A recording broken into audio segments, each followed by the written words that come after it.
My friends did not like country music at all. So, all they talk about is hunting and fishing. I'm like, that's all it is to do around here. Oh, now all my friends listen to country music. Like, they be hitting me up for playlists and stuff. My name is Rashad, and this year has been crazy.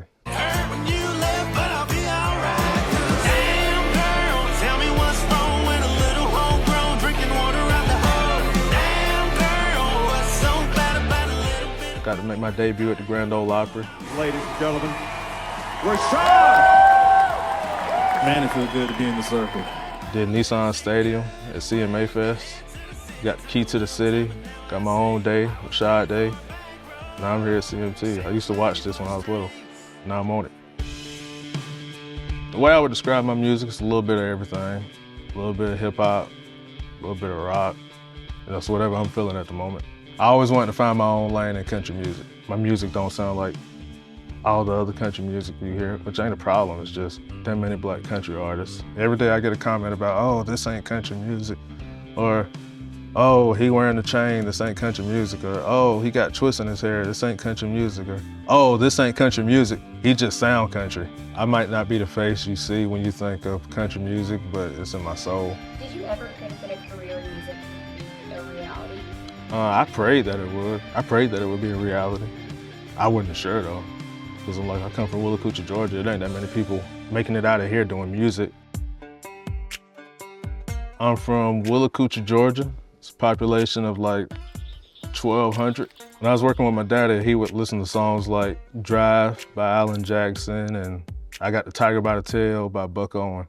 But at the time I didn't like it. I would be like, man, turn that off. When I landed on CMT, that's when I was like, okay, this is cool. And that's when I started listening to country music. I first started singing in the choir because my mama used to make me sing at church. But at that time I wanted to rap because I thought singing was lame and rapping was cool. I was super young when I started recording my own music, which I mean, I guess you can't really technically call it recording, considering I was doing it on an MP3 player. And I would put one headphone in front of the TV and I would rap into the other one because I figured out that I could put instrumentals on DVDs and just play it out the DVD player. The way I would get my instrumentals, I would burn them on the CD at the library because at my house we didn't have internet. So if the library wasn't open, wasn't no song dropping that day. It's Rashad. When I started doing country music, I did it just to do it. 2019, I was sitting in the house and I was like, I ain't never tried to write a country song. So I sat there, made a country song, sent it to a couple friends. I was like, oh bro, this is dope, you should do a whole project. I think I recorded like 8 songs, but my laptop crashed and only 4 got saved, so that was the ones I put out. And it felt good doing it. And I can't seem to find nothing stronger to forget that I know you, so I'm drinking by June. You know, in country, you ain't gotta have this persona. Like, I feel like in other genres, you gotta be this specific type of person. Whereas in country music, I could just be myself. And the stuff I was talking about, I'm like, it's just coming to me easy. So I'm like, yeah, this is where I wanna be. My wife had told me about TikTok, and I was like, no, I don't wanna do that. Because I had seen them ads for it. I'm like, nah, I don't want to do that. And I'm like, they're gonna pick on me. It's just like, no, they're not. That's when everything popped off for me. I was doing the country versions of rap songs. And around that time, Roddy Ricch was like really like killing the radio. And so that's when I had the idea to do Ballin'. I put the new 4Gs on the G. I trap until the bloody bottoms is underneath. Cause all my homies got it out the street. I keep 100 racks inside. When I put Ballin' on TikTok, it was getting some views at that time. I think it had like 200K when I looked, but I didn't want to tell nobody about it. Like, I was doing this whole TikTok thing and I don't think I told none of my friends about it because I'm like, I don't want to speak about it too much or I'm gonna jinx it. I go look and it was on Shade Room. Then I saw it on World Star and it was everywhere and I was like, oh, this is like really going viral.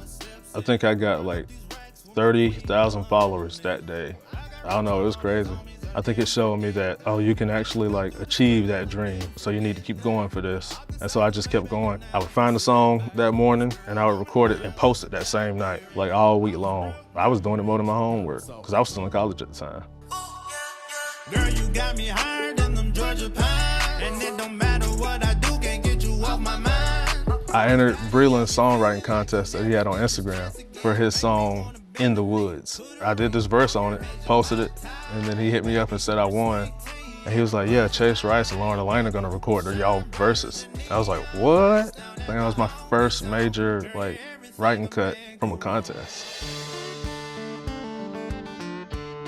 Labels and stuff start calling. They'd be like, hey, yeah, we saw your video. And then like not call back. The only one that called that sounded genuine was Eric Hurt at Empire. And then they offered me a distribution deal, and I signed with Empire. Everybody down here loves them a dirt road. Past curfew, that's the way that you take home. One day I decided to post like my own original dirt road. I was scared. Like I was nervous. I was gonna make the wrong decision and just lose it all. But they really liked it. Thank the Lord. Because it let me know that they actually want to hear what I got to say, rather than just me covering other people's songs. And from Dirt Road on, that's when I kept going with the original content. Down through the water, ripples and the hollers, blaming on the way I was raised. 'Cause I was raised on, handed down. The song I did called Raised Up. I really liked that song because it was a different sound for me. So I posted a snippet of it on TikTok, and it went viral. Do you know how viral? Like $5.9 million? That's what it's got now? Dang.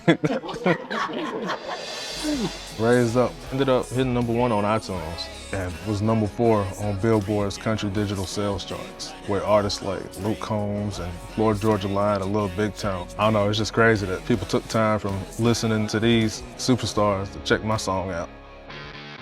Since signing my deal, I've worked with Trey Lewis, It's a wrap. Down in Dallas. Remix. Shot. Cooper Allen, Start digging that verse that Rashad threw on this song. And it's happening, baby! Atlas, Fix, Ice Nine Kills, Blanco Brown, Willie Jones, Asking Alexandria, and we got one coming up with All That Remains. I think social media is necessary. It's a way to reach more people where word of mouth may just not do it. I've been working at this for a really long time, and it feels good that things are finally taking off. Now I gotta deal with the devil. Burning back in my eyes, a fire inside, but I can't go back. We're working on an album. I'm calling it It's Rashad, and it's spelled RVSHVD, the real way, because I feel like this album's a big part of me.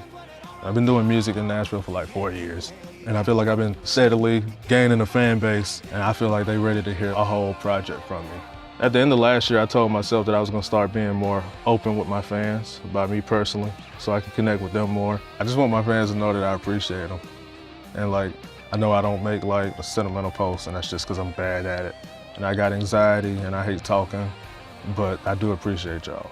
You've done a great job together. I'm trying. You're doing really well. But when I get off the stool, I'ma fall out. I get compared to Darius Rucker, Kane Brown, but the one I mostly get compared to is Jason Aldean. Like to the point they say I look like the man. Do you think you do? I don't know, I put a cowboy hat on, I'm like, let's see what y'all saying a little bit.